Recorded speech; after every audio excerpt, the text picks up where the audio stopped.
Assalamualaikum warahmatullahi wabarakatuh. Perkenalkan, nama saya Aida Febri Ababilia dan rekan kelompok saya yaitu Hanifah dan juga Abdurrahman Wahid.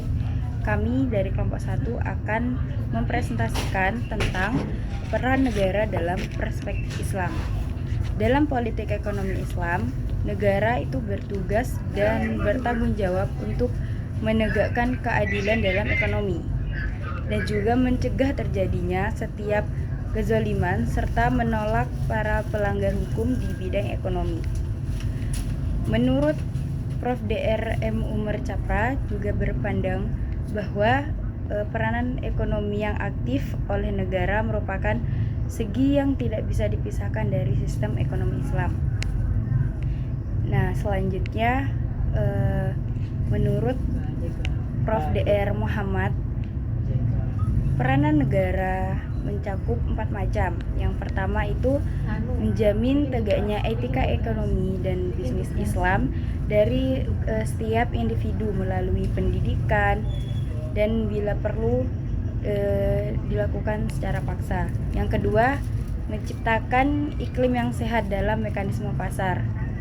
Yang ketiga, mengambil langkah-langkah positif pada bidang produksi dan pembentukan modal. Gunanya itu untuk mempercepat pertumbuhan dan menjamin keadilan sosial. Yang keempat, perbaikan penyediaan sumber-sumber daya dan distribusi pendapatan yang adil, baik dengan bimbingan, pengaturan, maupun campur tangan langsung dalam proses penyediaan sumber daya itu sendiri. Lalu, fungsi negara dalam perspektif Islam. Dalam pandangan Islam, negara yang memiliki peran yang sangat sentral dalam kehidupan masyarakat. Negara itu gak hanya berfungsi sebagai lembaga politik saja, tapi juga sebagai penjaga agama, pelaksana keadilan, dan penjamin kesejahteraan rakyat. Nah, secara umum, fungsi negara dalam Islam ini dapat diringkas sebagai berikut. Yang pertama, menjaga agama. Jadi negara bertanggung jawab untuk melindungi agama dan nilai-nilai Islam serta menciptakan lingkungan yang kondusif bagi pertumbuhan spiritual. Lalu yang kedua, menegakkan keadilan. Negara berkomitmen untuk menegakkan keadilan di antara seluruh warga negara. Jadi tanpa memandang status sosialnya, suku maupun agamanya. Yang ketiga, menjamin keamanan. Negara bertanggung jawab untuk melindungi rakyat dari segala bentuk ancaman, baik itu ancaman dari dalam maupun dari luar negeri. Dan yang keempat, mengurus urusan duniawi. Jadi negara memiliki tanggung jawab untuk mengatur kehidupan duniawi masyarakat, seperti ekonomi, sosial, dan politiknya. Dan yang terakhir, mewujudkan kesejahteraan.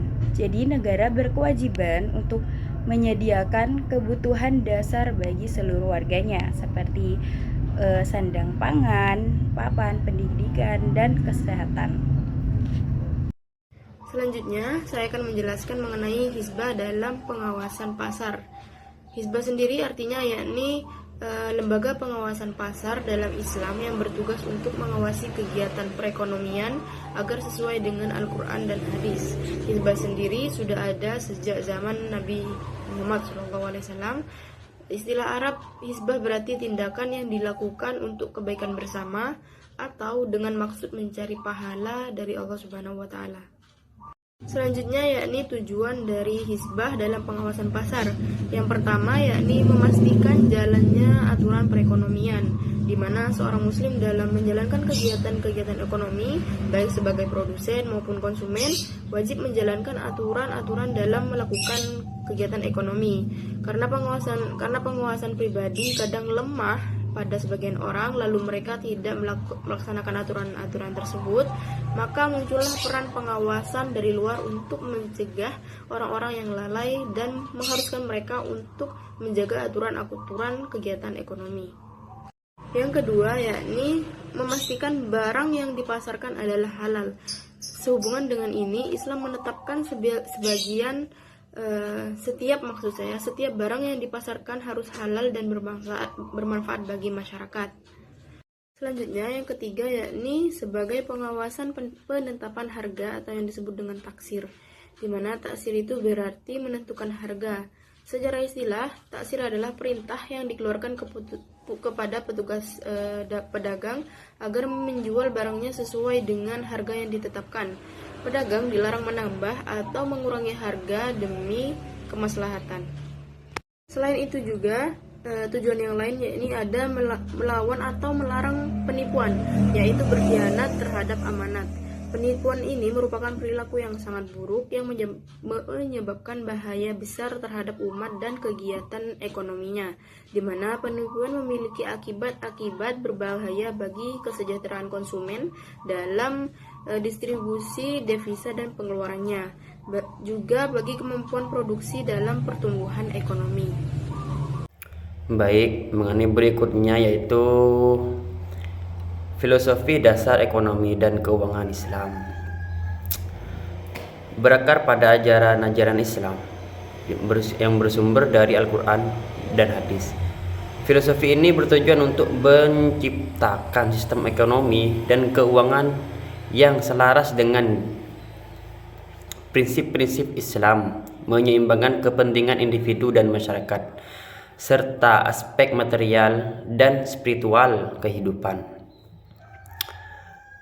Berikut beberapa elemen kunci dari filosofi dasar ekonomi dan keuangan Islam. Yang pertama itu ada tauhid. Apa itu tauhid? Tauhid adalah yaitu keesaan Allah. Dibagi menjadi dua. Yang pertama itu konsep bahwa Allah adalah memiliki mutlak segala sesuatu dan manusia hanyalah pemegang amanah. Yang kedua, semua aktivitas ekonomi harus berjalan dengan kehendak Allah.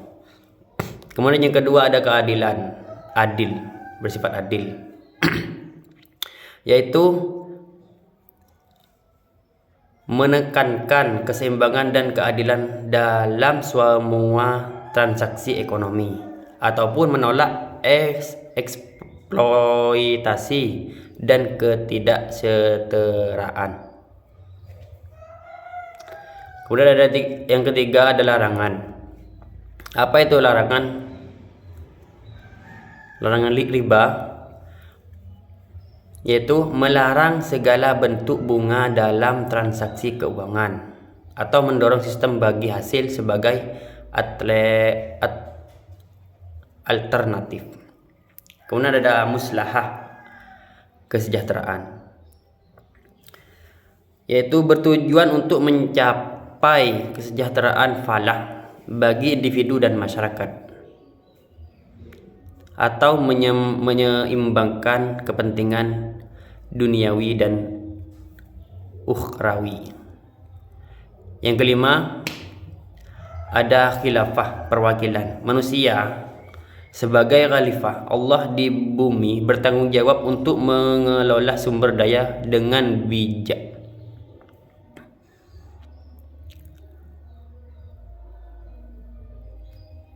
Yaitu filosofi ini bertujuan untuk menciptakan sistem ekonomi yang adil, etis, dan berkelanjutan, yang tidak hanya fokus pada pertumbuhan ekonomi tetapi juga pada kesejahteraan spiritual dan sosial. Sistem ini berusaha menyeimbangkan kepentingan individu dengan kepentingan masyarakat serta aspek material dengan spiritual dalam kehidupan manusia.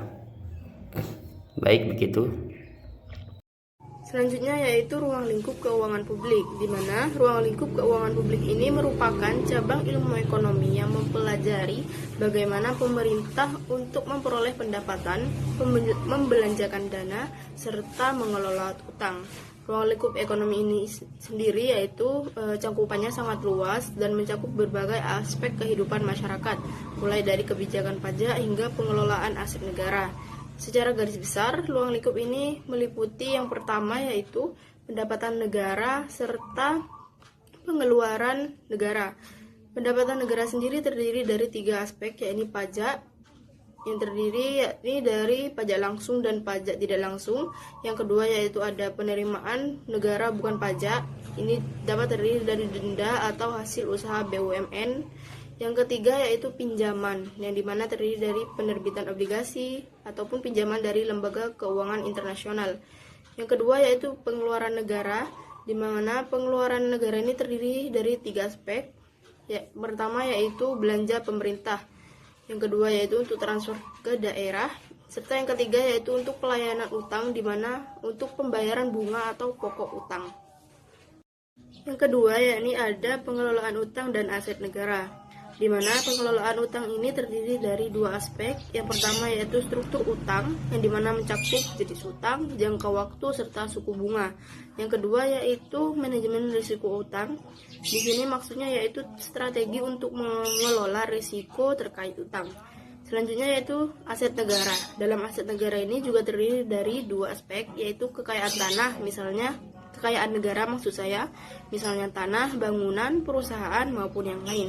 Yang kedua yaitu pengelolaan aset, di mana cara mengelola aset agar negara memberikan manfaat yang optimal. Yang ketiga yang terakhir yaitu kebijakan fiskal, di mana dalam hal ini terdiri dari 3 aspek, yaitu yang pertama yaitu pengaturan pajak, yaitu untuk menentukan tarif pajak, basis pajak, serta intensif pajak. Yang kedua yaitu pengaturan belanja, maksudnya yaitu menentukan prioritas belanja dan alokasi anggaran. Yang ketiga yaitu stabilitas ekonomi, maksudnya menggunakan kebijakan fiskal untuk menjaga stabilitas ekonomi. Di sini dapat dikatakan bahwa keuangan publik memiliki peran yang sangat penting dalam pembangunan suatu negara, di mana melalui kebijakan fiskal yang tepat, pemerintah dapat memenuhi kebutuhan masyarakat, mendorong pertumbuhan ekonomi, serta menjaga stabilitas ekonomi. Baik, sekian presentasi dari kelompok 1. Wassalamualaikum warahmatullahi wabarakatuh.